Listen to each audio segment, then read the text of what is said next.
This was the guilt of your sister Sodom: pride, excess of food, ease, but did not aid the poor and needy. They were haughty and did abominable things before me. Therefore, I removed them when I saw it.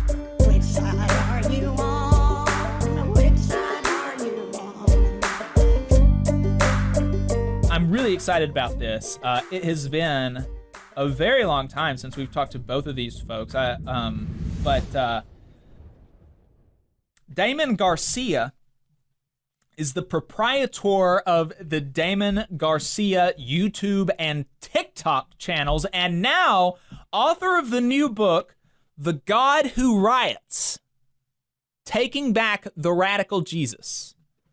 We've got him on now to talk about his new book, and to help facilitate the conversation, we've got Kyle Kerns, proprietor of the LaborKyle YouTube channel, co-host of All Gamers Are Bastards, proprietor of Profane Illuminations, a new show by Zero Books, and soon an author as well. And he has a day job, presumably. I don't know what. I don't know. You guys are busy. Yeah, dang. Damon, Kyle, thanks for taking the time to talk to us. I appreciate it.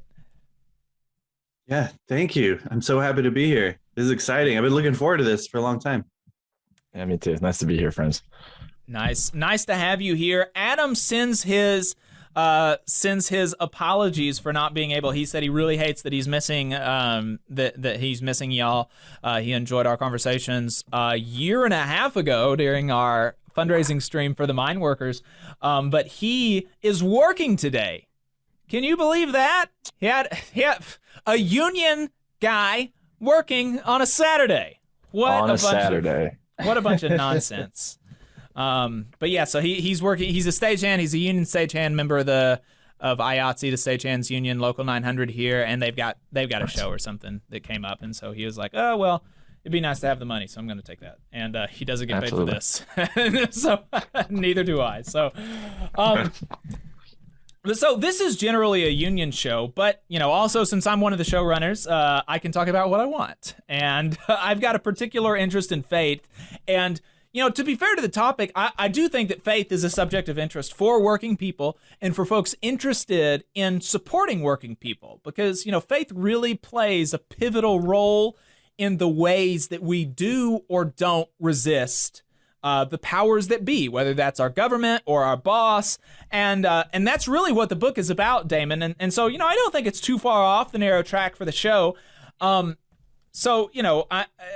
I mean, right? I think there's definitely things to talk about when we're talking about the intersections of faith and the political working class.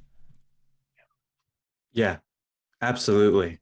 Yeah, I mean, I felt really excited to write this book, especially because I grew up in an evangelical church, and I was in ministry and that kind of church growing up. So it was a pretty conservative theology and conservative politics. And then I ended up exploring, once I felt like I was called to ministry, I was like, okay, let me really study this stuff out then. Went to Bible college a bit, learned a lot of stuff. And I felt like this was a huge responsibility to be leading people like this and to be talking about these big ideas. But as I kept studying and learning and doing ministry, I found myself outside of those theological boundaries of my denomination. And I realized like, oh yeah, there definitely is like a way more progressive way to talk about this stuff. And so I definitely like had a season around progressive Christians. But what really got me to be passionate about my faith was understanding that there is an anti-imperial stream throughout Christian history, anti-colonial stream, and even anti-capitalist stream, and realizing, yeah, the Christianity that's about God being on the side of the oppressed and God being on the side of the workers is, well, first off, what I'm all about. But I also see that throughout the Bible, God is on the side of the oppressed, and story after story, those who are being crushed by empire after empire, that is where God is to be found. And all this stuff about God's anger and wrath is there, but it's pretty much every time against people who are exploiting others and colonizing others. And so And then even when God talks about like a nation being wicked or righteous, what he goes to is how did you take care of the widows and the orphans and the foreigners? And so once I was able to like see the Bible from that lens, I realized like, oh yeah, this changes everything. I don't have to be like the type of progressive or lefty Christian that just ignores the bad parts of the Bible. I can just realize, okay, how do we read ancient sacred text? What is the character of this God? And a big part of what I argue in the book is that this God is on the side of the powerless and the poor as they struggle for freedom, to take power from those who have the power to make them poor. And that's also a big part of liberation theology. So that was a big inspiration too. I think that, that is really, really, it's really underemphasized in a lot of in conservative Christian theology. The way that the God of the Bible seems not terribly happy with people in power and people particularly who abuse their power and abuse people who are less powerful than them. And I have lost track of which verse it is, but I am 85% sure that I recall somewhere in the New Testament a recitation of the sins of Sodom and Gomorrah and why it is that Sodom and Gomorrah was destroyed. And so the name Sodom is so associated with homosexuality that has become the name for homosexual relations in some instances, sodomy, right? And so when you think of Sodom and Gomorrah, you think, oh, they were destroyed because they're gay. And I'm almost certain there's a place in the New Testament that lists the sins of Sodom and Gomorrah, and that's not even on it. And the first one that they mention is how they treat their poor and how they treat the widows and stuff, that you take from the rich. I got it pulled up. You have it pulled up. Well, let's hear it. Yeah, it's actually from Ezekiel, one of the prophets, where he says this was, and in this verse, the prophet is warning another nation from being like this. And so he says, this was the guilt of your sister Sodom. She and her daughters had pride, excess of food, and prosperous ease, but did not aid the poor and needy. They were haughty and did abominable things before me. Therefore, I removed them when I saw it. That's Ezekiel 19:49. And even in that story in Genesis, where it talks about Sodom and Gomorrah, it's so messed up that people try to say, like, oh, it was because they're gay, because these two angels came into the city and the men surrounded this house that they were staying, saying, bring them out so we could have sex with them. But it's like, in that situation, the issue isn't a dude being with a dude, it's sexual assault. Also, why are we assuming that the angels are male, like they're angels or whatever? So it's like, that's the bigger issue there. And it's really cool that Ezekiel lays that out much later. I brought that to somebody, because I always heard, I never heard that about Sodom and Gomorrah. I had no idea that they had too much to eat, right? That was never mentioned ever in all the sermons that I heard about Sodom and Gomorrah. I never heard that. And so I say, I went to some people in my family and I was like, why do you have this emphasis on this thing when this prophet is the emphasis is clearly here on how they're treating the poor? Why is that not an emphasis of the sermons that y'all have? Why does your emphasis in the sermons that y'all have not line up with what the Bible is saying about this story that it tells? I think that gives us a good segue to kind of backtrack about how, my understanding is that all of us have similar-ish kind of faith traditions that we grew up in. All conservative evangelical. I came from a charismatic Pentecostal type community. I believe that Kyle did as well. I don't know, Damon, if the community I did, definitely. It was charismatic and Pentecostal? Yeah. Okay, yeah. So, wow, here we are. All of us came out of charismatic Pentecostal traditions, and the folks that I grew up with, at least, I don't know about y'all, they still love me, and I give them that. They have, every time I go to my parents' church, they're nothing but gracious to me. Occasionally, I will get preached at, but they do it because they love me, and I understand that.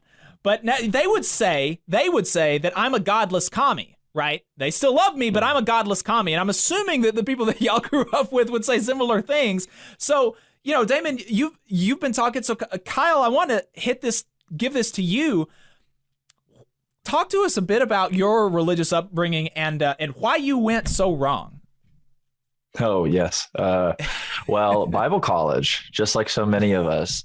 I was raised in like a holiness tradition, in the Wesleyan tradition. So calling it charismatic is like, it wasn't charismatic in liturgy necessarily, but in its origins comes from holiness movements in the 19th century, which is in the same sort of context, the context of revivalism, of the tent revival, as well as this sort of like, and a less coherent version of church. And by that, I mean like less of in the 19th century, there was, less establishment in terms of Protestant denominations, even than there are today, while this had already been, there had been a significant amount of time passing to where Baptist and Presbyterian traditions, especially in the United States, had started to really take hold.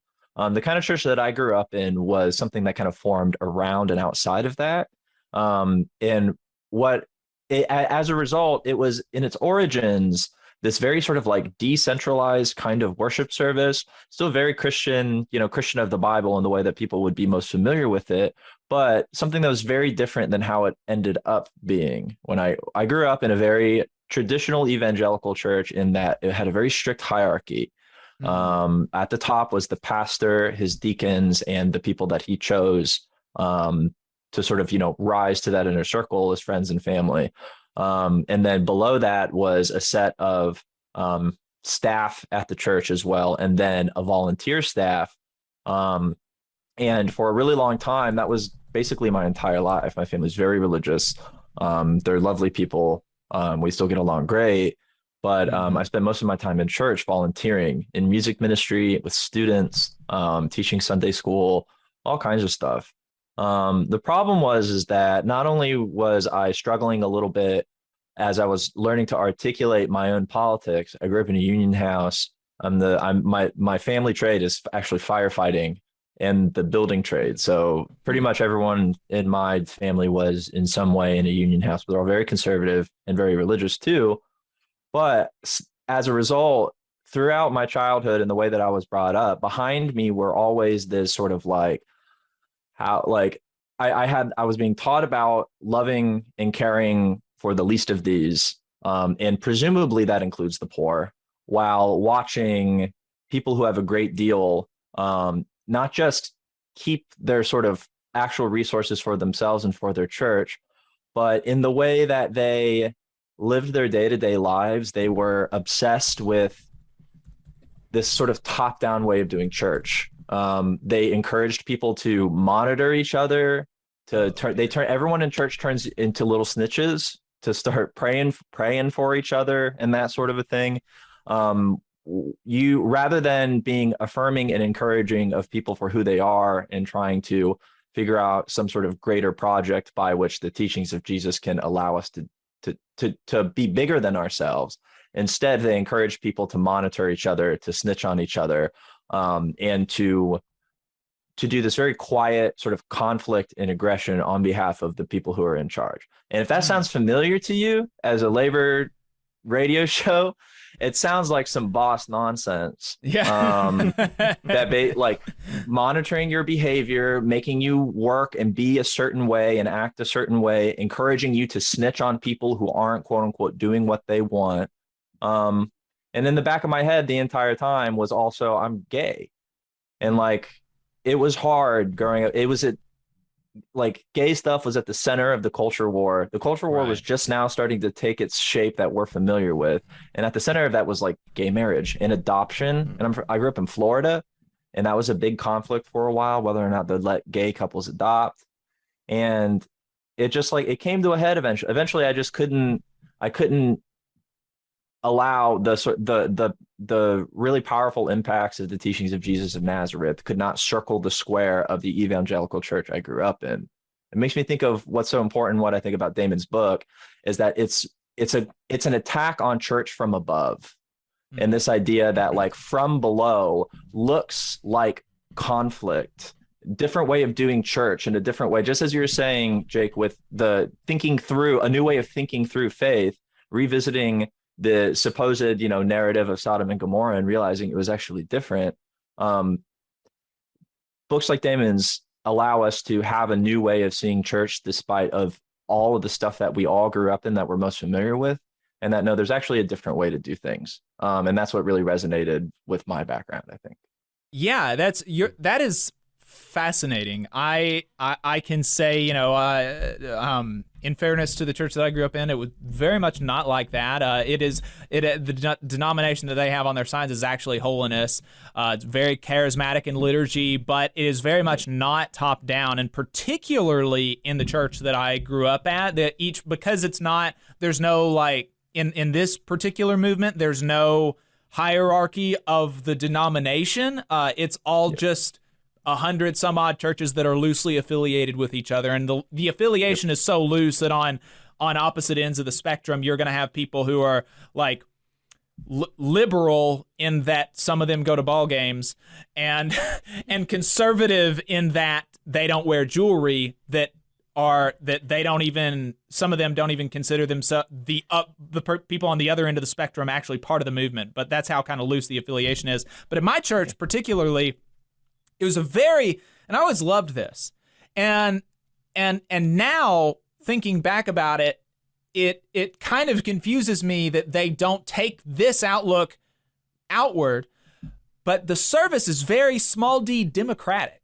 The preacher has my whole life been sickly, and so he's at church maybe 50% of the time. So half of their services don't even have a pastor over it. They just have some guy leading the service, and 90% of services do not have a sermon. It's all testimony about this is how I feel the Lord has moved in my life this week. This is something that I was thinking about. This is something that helped get my mind up. But when you take them out of the context of the church, they become exactly like any other evangelical. In that, if the boss does something to you, pray about it or get another job, right? Suffer in silence. Don't fight back. It's your fault. Potentially, it's even your fault. And if it's not, just pray about it. And I've even had people say to me, that like, you're never going to change anything. This world is doomed. The world is going to come to an end soon anyway, right? So it doesn't matter even if you change anything, you need to get yourself, you need to purify yourself. You need to focus on yourself, and any bad that happens in the world, accept it, put your head down, and move on. And that always seemed, there is a bit of a dissonance with how they conduct their services, because it's very like anybody. I mean, literally, it's so democratic, small d, that a preacher can be up preaching the guy, and a teenager can walk across the altar and lay hands on somebody in the middle of a sermon and interrupt the sermon, right? This would, So, I mean, I think that's really, really freaking cool. And I've always loved that about that church. But it's very much the same as anybody else. And I wonder about, I don't know. See, it's strange to me. But, Damon, how does, Kyle and my experience relate to yours and relate to the things that you're trying to combat in the book? Yeah, it's interesting growing up Pentecostal charismatic, because my parents started going to church when I was 2, and they felt like they needed some radical life change. And my mom's sister started going to church, so that's when they started looking for a church, and they ended up at this church that had a heavy focus on deliverance ministry. And before they knew what that was, they felt it. And in those contexts, deliverance means basically it could be like spiritual deliverance, of like deliverance from sickness or from grief and loss or addiction. Also, on the more extreme end, deliverance from literal demons and stuff like that. But I grew up with them really prioritizing, okay, the point of this faith is to help transform people's lives for the good, to deliver them from that which oppresses them. And I think that played a huge part as I started evolving, because I felt like, okay, well, there's a lot other types of deliverance that people need, like deliverance from lack of healthcare, deliverance from lower wages, deliverance from this housing crisis we're in. So it's like, if we're really about this, if we're really about the Spirit liberating us from these issues, then let's think bigger and let's think more systemic. And what we often see is, for a lot of people, the fastest way to becoming this radical leftist is through their faith instead of in spite of it. And so I continue to be really inspired, because that's my story. I know that's Kyle's story. I know it's part of your story, Jacob. And it's like, yeah, of course. So there's a lot of us. It's interesting. I think more people who are like, have faith and have these leftist politics. Some of them are like, well, yeah, my faith leads me to these radical politics. And then some, which is also fine, are like, well, yeah, I just separate that. Like, let's have materialist answers to materialist questions. And there's also other questions in life, and that's where my faith comes in. And so there's a few ways to approach this, but and I try to approach both in the book and really just affirm people's journey who are in similar types of journeys, and being like, yes, your suspicions are correct. Jesus was way more radical than the people around you let on. And it totally makes sense for this to lead you toward the most radical left, abolitionist, labor, communist politics, of course. So what are then, the version, popular versions of Christianity tend to prime one to relate to their betters in a very servant type way. That's a word that the Bible uses in some instances, right? And so, pop versions of Christianity, they do tend to, the sermons that you hear, they prime us to relate to our betters, our bosses, politicians, the government in a deferential way, and even in a totally detached way. Like, just don't even think about it. A lot of people at the church that I grew up at, they don't even vote, because they don't want to participate with it, and they don't think it matters anyway. So there's a very, okay, the world's gonna do what the world's gonna do. I'm just gonna pray about it, but I'm not going to participate in any struggle. And that's kind of the way that it seems like a lot of churches, prime folks for. Where does that come from? And do you think that is the correct way to relate to your betters? Yeah, it's a very individualistic way of looking at their faith and the world. And I mean, I'm sure, as a lot of people know, there was a lot of work that went into transforming our faith into a very individualistic version. It's unfortunate a lot of these churches act like the way they teach Christianity is how Christians have always taught. But there is cultural developments that led to it being taught differently like this. And so I think it is awesome that a lot of churches talk about helping people, serving people, and being able to care for others. But I think a lot of them stop at thinking about it in a systemic level and realizing, I love the quote from Dr. King, where he said, we're all called to be the good Samaritan on life's roadside and help those who are beaten on the side of the road, or the beggars. But that should only be an initial act, and we should consider restructuring society so that it stops producing people beaten on the side of the road or producing beggars. We need a total revolution of values. And so that's a big thing that I'm trying to get a lot of Christians to be on the same page with. And it's also interesting because with that narrative of, yes, it's good to help people who are poor, it's good to take care of others, it becomes more difficult to see themselves as someone who is in need, realizing like, oh yeah, I make significantly low wages too.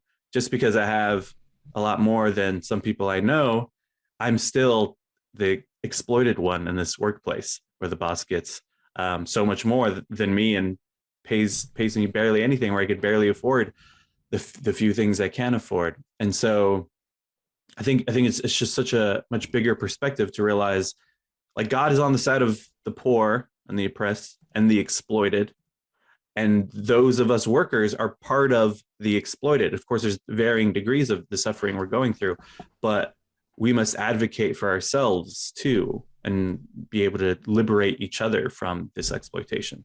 In church, you hear a lot of pray for the pastor, pray for our leaders, pray for the president. I mean, to repent, maybe. They take all of this stuff that's so social, your job, your work, the amount of money you make, the ability to take care of your kids or your spouse, where you're having a roof over your head and stuff like that. And it's taken as this like purely, godly thing, right? That we have no agency over our world, that we have no stakes in our environment. And then more than anything, the thing that really gets, that really inspires me toward action, I'll say, is the idea that the person who's sitting next to me in church, their livelihood, their ability to provide for themselves, is an impersonal thing for me. That is offensive to me. If I want to be offended by one thing, it's that I'm not supposed to care deeply about the people around me, and I'm not supposed to care so deeply that it inspires me towards social action. The idea is that your faith is this thing on the inside. It's this constant form of introspection, just as we were talking about. It has no actual impact on the exterior world. The exterior world is too messed up anyways. We have to refocus on ourselves. And it's like, every time I go and I refocus on myself, it becomes social again. All of a sudden, it's not like, the second that it becomes about me, it's all of a sudden, it's not about me anymore, because it's like, okay, well, it's not just me. What about the guy sitting next to me? It's just the same thing as it. That's the principle of organizing at work and labor in the first place. It's just like, this is not just about me. And I actually do care about the people around me, no matter what management or the people in charge give me permission to do. You don't need permission to be a good Christian. You don't need permission to intervene on behalf of the poor. You don't need permission to intervene on behalf of your coworkers. In fact, if you seek permission, they're going to tell you no. So you need to just do it anyways, because they're not going to help you, like. And real quick too, I think we see this very individualistic Christianity in the way that calling is talked about, or purpose is talked about, where it's just like, what is your individual calling, the thing you're supposed to do in the world, or rather the career you're supposed to have, whose labor you must sell, must you sell your labor to, that God has for you written in a book that sets history out already, instead of realizing each one of our destinies are deeply intertwined. We're all going toward the future together. And I would say that God is actually experiencing this life with us, along with us, luring us toward building a better world. I mean, if you believe in prayer, then you should partly believe at least that, what I'm saying, that God is affected by us and we are affected by God. And it totally changes the whole thing when you realize, oh yeah, my purpose is all of our purpose. It's so much bigger than what is the one little career I'm supposed to chase after. And I think that, the focus on it's really convenient for the bosses and the government that there's this whole mainstream strand of Christianity that really inculcates a passiveness from folks. That's just super convenient that that it happens to help the people at the top, this version of the religion. Yeah, it was very intentional. Like, people don't realize that the word fundamentalists, it comes from a group of Protestant Christians who called themselves fundamentalists in the early 20th century for the first time. And what we had seen as there was wins for labor, and more regulations on workplaces, these businessmen, CEOs, started to look like the bad guys, and they were, but they had enough money to try to change that narrative, and so they hired on different pastors to develop this pro free enterprise capitalism gospel, and they're doing it, especially also because there were a lot of Christian socialists at the time who were like, of course our faith leads us to do this work. And so that, because that's where the funding was, became more and more popular and stronger in our culture. And it's like, yeah, that was very intentional that we have a faith that's so individualistic and that is so passive toward the exploitation there. And that's and then real quick, the fundamentalists come from because an oil businessman paid some ministers to put together this pamphlet filled with all the fundamental beliefs we must all agree on to combat the culture war and combat liberalism, progressivism, and all that. And that's where that term comes from. And now, of course, it's evolved to describe very constrictive religion. But yeah.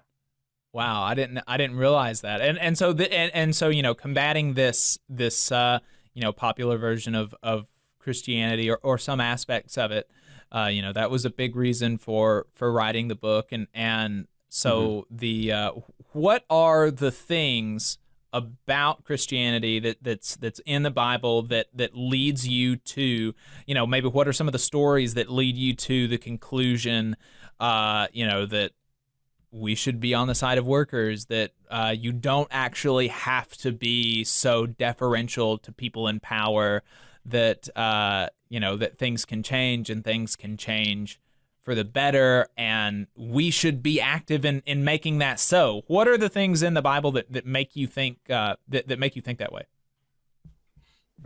Yeah, like I mentioned earlier, there's several verses throughout the Old and New Testament about caring for the unprotected. I mean, this stuff about widows and orphans that you could see again and again, the reason those get brought up again and again is because as a class, they were unprotected because they weren't like a part of a man's household. And so it's so important for God to emphasize these people have no one to advocate for them, so they must be advocated for. And that's what it means to be this just society. And then also again and again, stories of workers, even in some of Jesus's parables, of workers being exploited, and really emphasizing how evil these bosses who are characters in these parables. But I think the big thing is straight from the beginning of Jesus's ministry. He quotes Isaiah and says, "The Spirit has anointed me to free the oppressed and to free those in prison." And it's like, that is what I'm doing here. It's not about getting you, it's changing something in your soul so you could go to a good place after you die.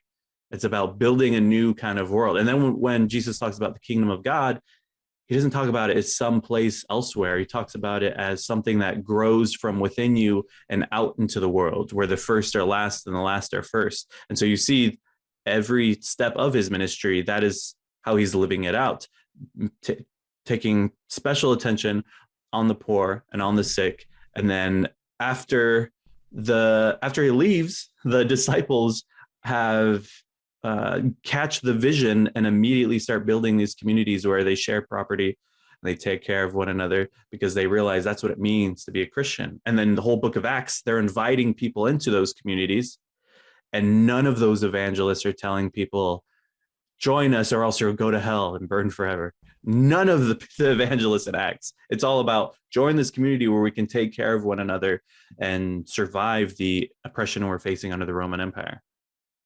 And even in the Lord's Prayer, which is, you know, the way that Jesus teaches people how to pray, one of the opening lines is, "Thy kingdom come on earth as it is in heaven."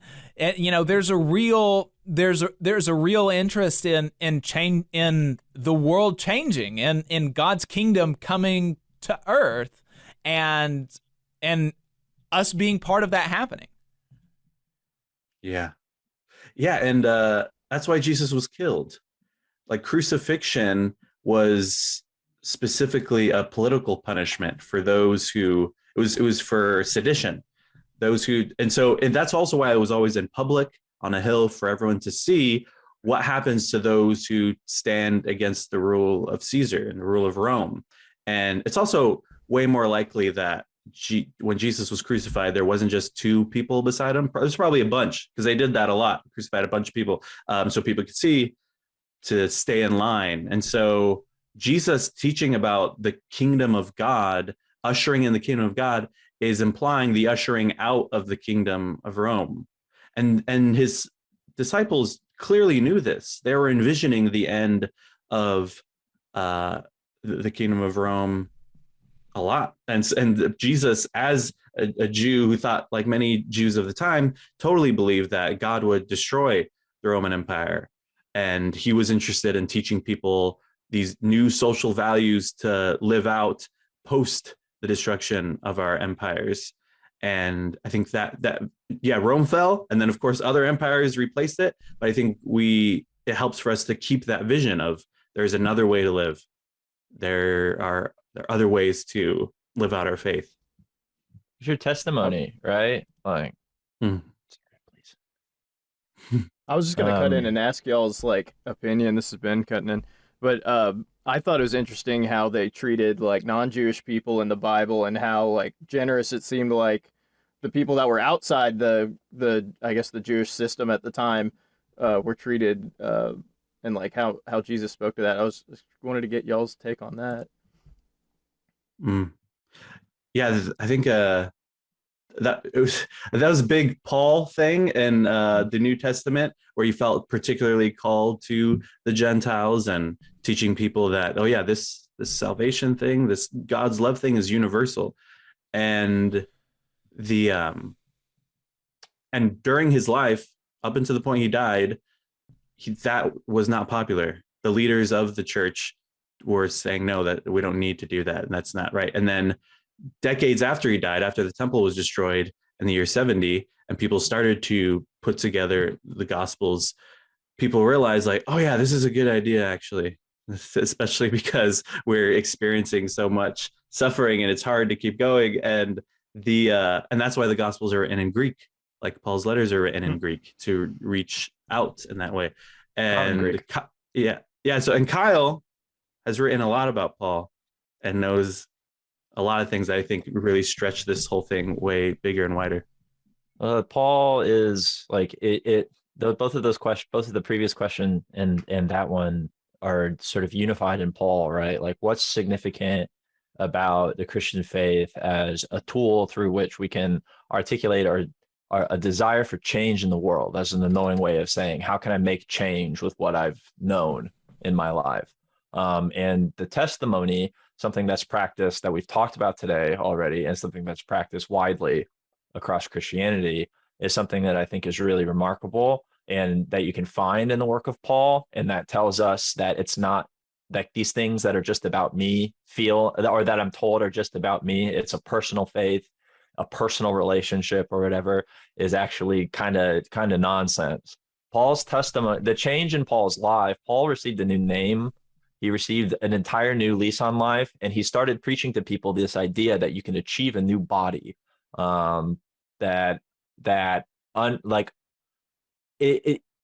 through things like resurrection, bodily resurrection, as well as a rising up of the spirit. There's our will to and desire to make change in the world can actually be an affirmation of something so big, and it can actually create promises for the future that open up our ability to try and think through why something so impactful for me is actually important for other people. Paul had the most intense sort of like the narrative around Paul and his intense life-changing experiences and encountering Jesus and losing sight and regaining it and gaining a new name is all related to the idea that like the radical experiences that you have in faith are not just your own. They're not personal, but they're profoundly social. They exist in a world. You articulate them amongst the people that you love, and you have a desire, I'm sure, to help other people receive those same intense sort of very spiritual experiences. I've received those spiritual experiences more places outside of church by and far now than I have inside of it. The way that I articulate my story and my testimony all comes from standing in pickets and going out on strike and standing up against really bad bosses and standing up against politicians and running candidates against them, and then using everything that I learned in church to do all of that. That if we do this thing right, it actually becomes about how do I build up people and help them become more powerful, like I feel like I have. How do we help them build leaders in their community to share ideas, skills, and desires with one another as a way for making new change? It's so personal because it's all about sort of my personal experiences at work and organizing and that sort of a thing. But it also has never once actually just been about me and has always been about other people. And it's taught me everything that I need to know about how to engage in my workplace, how to stand up for people, how to articulate that politically, how to talk about it with others, because other people have the same experience too. We just, it tells us a lot about each other, I think. Yeah. And wanted to say in the book, I also mentioned Kyle a little bit and his story. And in order to say that people who grew up like Kyle and people who grew up like us, from the perspective of the God that a lot of us grew up with, it's a tragic story of like they started very good on this good path with these fellow Christians, and then they started being manipulated by these strange philosophies and were led out, and now they couldn't be further from God as leftist labor organizers. But from the perspective of the God of the Exodus, who frees the slaves, or the perspective of the God of Jesus, who talks about liberating the oppressed, from the perspective of that God, people like us have been on one long, consistent journey, further following the calling of this much more liberative God that we actually experience. And of course, that goes outside of our churches.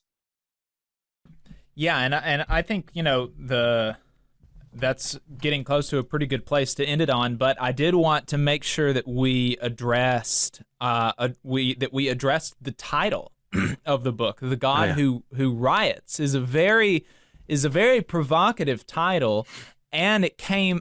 You announced it in a very provocative time. We were not too long after the George Floyd protests, I believe, when you announced that this book was going to be coming out, and so obviously the mainstream of of certainly the evangelical churches, the only thing that they were concerned with as far as socially, if they were concerned about the George Floyd protests, was condemning the riots. That was the universal kind of thrust of the evangelical church politically at that time. And here you are with a book that is saying God riots. That's that's some pretty out there stuff, Damon. Well, how do you justify that? Yeah, and the subtitle is "Taking Back the Radical Jesus," and yeah, the title references Jesus in the last week of his life going into the temple, and this classic story many people know, flipping tables and pouring out coins.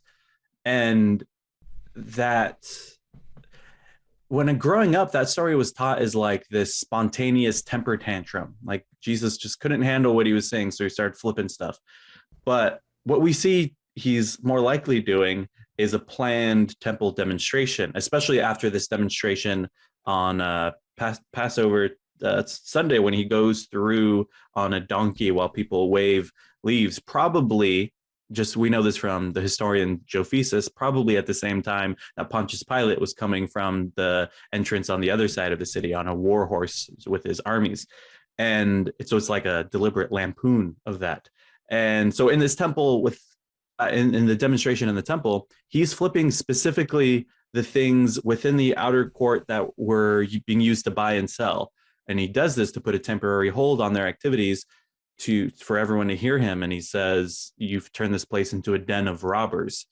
And something I found really fascinating is that a den of robbers isn't where people are robbed, like we may assume. A den of robbers is where robbers go and hide, thinking they're safe. And he's also directly quoting Jeremiah, who also had a very similar temple demonstration. And he like more clearly lays out that way of looking at a den of robbers, saying you're doing all of this injustice, and then you're coming in the temple saying, we're safe. It's all good. It's like, and then they try to kill Jeremiah too, but he just got away at that time. And Jesus is essentially accusing the religious leaders of his day of using their religion to hide and avoid the injustices going on everywhere. And this demonstration includes property destruction with the flipping of the tables, looting with the pouring out of coins and freeing the animals that are being bought and sold. Because looting doesn't have to be stealing something for yourself, but rather taking it out of this cycle of consumption for people to take. There's a spirit of sharing sometimes in looting.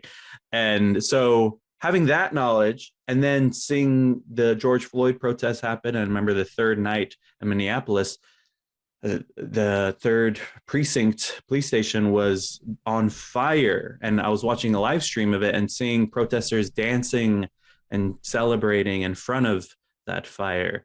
And at the time, COVID had also just started. So a question on the front of a lot of people's minds was, where is God? Where's God in all of this suffering we're experiencing? And when I saw that live stream dancing in front of that burning precinct, I said, that's exactly where God is. I very much felt it, already having this understanding of God. It's like, of course, that's where God is to be found, among those who are exploited and fighting to build a new world. And so that's what the title references.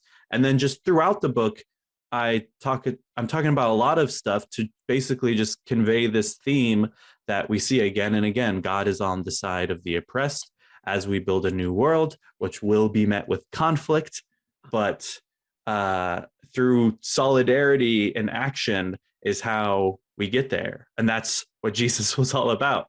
And so, yeah, that's basically the whole book. Damon Garcia, the book is The God Who Riots, Taking Back the Radical Jesus. Kyle Kerns, proprietor of the LaborKyle YouTube channel, participated in the conversation. We appreciate both of you. Damon, where can people find your work other than anywhere they find books? Yeah, I got DamonGarcia.com. You can follow me on Twitter and Instagram at whoisdamon. You'd send me a DM and say, hey, I heard you on the Valley Labor Report. That'll make me happy. It was a great time. I love being on here. And Kyle, what about you? Did I get all your plugs, or were there some that I missed? Yeah. LaborKyle on stuff and Twitter and whatever. Follow me. I got some stuff up at the Zero Books YouTube channel as well. If you'd like to go watch, that'd be fine. Yeah, and you told me that you're coming out with a book. I won't talk about what you said it was about, because I don't know how much of it is public yet, but we're very much interested in bringing you on to talk about it. Can't wait. All right. Yes, Thanks, y'all. a lot of new and exciting books. Yes. All right, Damon, Kyle, I appreciate your time. Thanks for coming on.